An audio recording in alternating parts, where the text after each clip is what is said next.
Amnesty international نے اپنی تازہ ترین رپورٹ میں بھارت کے زیر قبضہ جموں و کشمیر اور بھارت کے مختلف حصوں میں انسانی حقوق کی سنگین خلاف ورزیوں پر شدید تشویش کا اظہار کیا ہے۔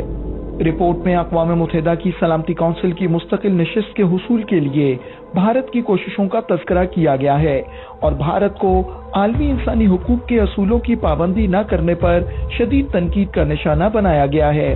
ایمنسٹی انٹرنیشنل نے اس بات پر زور دیا ہے کہ بھارت انسانی حقوق کے ریکارڈ کو بہتر بنائے۔ رپورٹ میں اقوام متحدہ کے انسانی حقوق کے کمشنر کی 2018 اور 2019 کی رپورٹس کا حوالہ دیا گیا ہے۔ One of the most dangerous weapons being used against protesters in Kashmir is the pellets firing shotgun. A number of people have been killed and thousands injured by shotgun pellets since July 2016.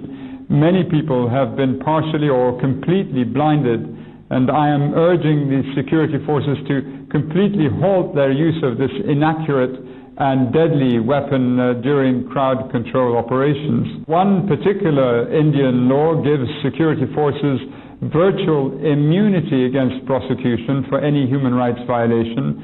The report found that in the nearly 28 years that the law has been enforced in Jammu and Kashmir, there has not been a single prosecution of armed forces personnel granted by the central government. In reports میں بھارت سے arm forces special powers act اور public safety act جیسے کالے قوانین میں تبدیلی یا ان کو ختم کرنے، صحافیوں پر عائد پابندیاں ہٹانے اور مقبوضہ جموں و کشمیر میں بلا جواز پابندیوں کو ختم کرنے کا مطالبہ کیا گیا تھا۔ تاہم بھارت نے ان تجاویز کو مسترد کر دیا اور بھارتی حکام ہٹ دھرمی پر ڈٹے رہے اور انسانی حقوق کی پامالیاں بدستور کرتے رہے۔ 5 اگست 2019 کو بھارت نے آرٹیکل 370 کی منسوخی کے ذریعے جموں و کشمیر کی خصوصی حیثیت ختم کر دی۔ ایمنسٹی انٹرنیشنل نے اپنی رپورٹ میں کہا ہے کہ اس فیصلے کے بعد کشمیر میں انسانی حقوق کی خلاف ورزیوں میں اضافہ ہوا ہے۔ رپورٹ کے مطابق 2019 کے بعد سے بھارت کو اقوام متحدہ کے انسانی حقوق کے ماہرین کی جانب سے تقریباً 25 مراسلے موصول ہو چکے ہیں جن میں انسانی حقوق کی خلاف ورزیوں پر تشویش ظاہر کی گئی ہے۔ ایمنسٹی انٹرنیشنل کی رپورٹ نے یہ بھی بتایا ہے کہ بھارت نے یونیورسل پیریوڈک ریویو میں شرکت تو کی ہے لیکن مذہبی اقلیتوں کے حقوق کے حوالے سے دی جانے والی تجاویز پر کوئی خاص عمل درآمد نہیں کیا۔ بھارت نے 1997 میں اقوام متحدہ کے تشدد کے خلاف کنونشن پر دستخط کیے لیکن اب تک اس کی توثیق نہیں کی۔ ایمنسٹی انٹرنیشنل نے بھارت کو اقوام متحدہ کے اہم انسانی حقوق کے معاہدوں کی مکمل پابندی کا مشورہ دیا ہے۔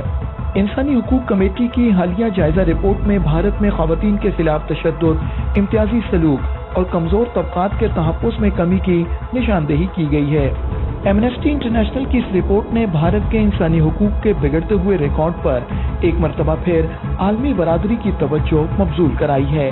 ضرورت اس امر کی ہے کہ بھارت انسانی حقوق کے ریکارڈ کو بہتر بنائے اور مقبوضہ جموں و کشمیر میں انسانی حقوق کی خلاف ورزیوں کو ختم کرنے کے لیے مؤثر اقدامات کرے۔ امریکی تحقیقاتی ادارے FBI نے بھارتی انٹیلیجنس ایجنسی را کے ایک سابق ایجنٹ وکاس یادیو کو ایک سکھ امریکی شہری گرپت ونت سنگھ پنن کے قتل کا منصوبہ بنانے کے جرم میں اشتہاری قرار دے دیا ہے۔ FBI نے وکاس یادیو کو امریکہ میں خالصتان تحریک کے رہنما گرپت ونت سنگھ پنن کے قتل کا منصوبہ بنانے کا ماسٹر مائنڈ قرار دیا ہے۔ بھارت جو کہ ایک دہشت گرد ریاست ہے اور اس کا مکروہ چہرہ سب سے پہلے پاکستان نے دنیا کے سامنے بے نقاب کیا اور اس بات کے ثبوت بین الاقوامی برادری کو دیے کہ بھارتی خفیہ ایجنسی را کے ایجنٹس پاکستان کی سرزمین پر دہشت گردی اور قتل و غارت میں ملوث ہیں۔ اس کے بعد کینیڈا کی حکومت نے ایک سکھ کینیڈین نیشنل کے قتل میں ملوث ہونے کا نہ صرف الزام لگایا بلکہ اس بات کے واضح ثبوت بھی مہیا کیے کہ بھارتی خفیہ ایجنسی را کے ایجنٹوں نے اس واردات کو سر انجام دیا۔ اس سلسلے میں کینیڈا کی رائل کینیڈین ماؤنٹڈ پولیس کے چیئرمین نے پریس کانفرنس کر کے بتایا کہ ان کے پاس حکومت ہندوستان کے کینیڈا میں مجرمانہ سرگرمیوں میں ملوث ہونے کے ٹھوس ثبوت موجود ہیں۔